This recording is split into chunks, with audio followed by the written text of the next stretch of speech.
Everyone, my name is John with Paradigm Mixing and Mastering, and today I wanted to just show you how I like to mix vocals for kind of a cool effect in your stereo field.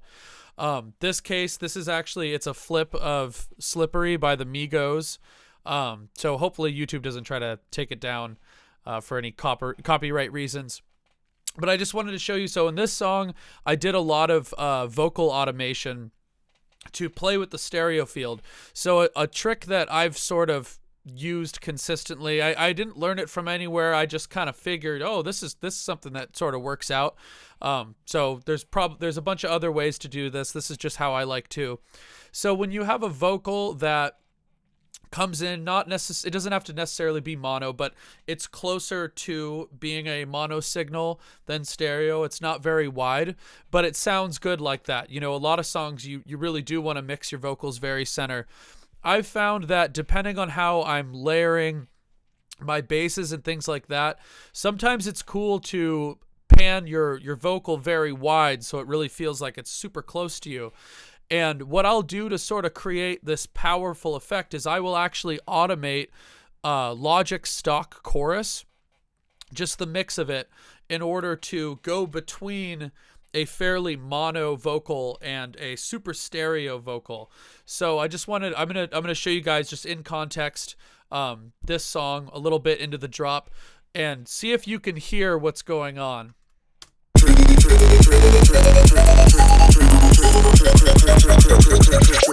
Splash. Slippery. Excuse me, please me, please. Believe me, get me, because I'm flexing Ferraris.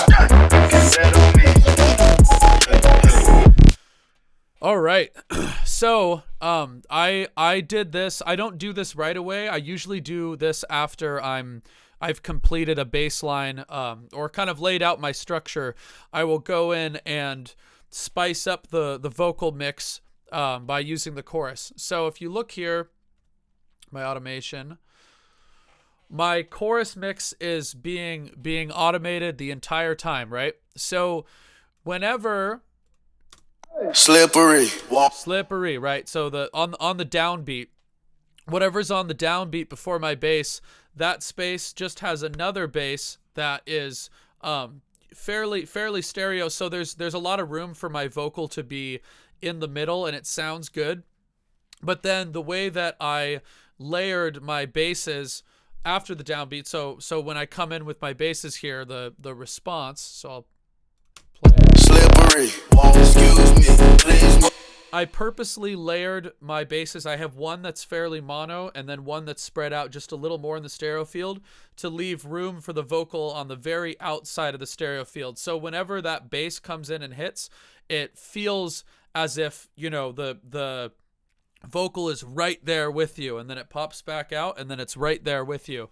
And I found that this creates a really cool effect. It sort of brings a lot of power into when the bass is hitting, and all I'm doing is I'm using a stock Logic chorus here. So I'll pull up the stock chorus, and whenever I'm trying to do this, because I'm just trying to get it wide, in this case, sometimes I don't like how the chorus makes it sound. In this case, I did like it. So I will just use the mega wide chorus effect, and all I'm doing is automating the mix. It works great for just getting things wide and clean without affecting the sound too much. So yeah, just going throughout, you can see I'm Slippery, excuse me, please me, please. Believe me, get me, because I'm flexing Ferraris. You can bet on me. Hey. Slippery, excuse me. And it's little things like this that will just make your mix move more. It brings more life to it. It's not as bland. So yeah, let me know what you guys think. This is just a little technique I've sort of figured out. But splash. Slippery, excuse me, please me, please. Believe me, get me. And this doesn't have to just be for EDM, you know, this can work great for other genres, but really just thinking about the stereo field of your vocal overall. And if you have Logic Pro, using the stock chorus with the mega wide setting is a great way to do this. So yeah, thank you. I hope you guys learned something, and I will see you next time.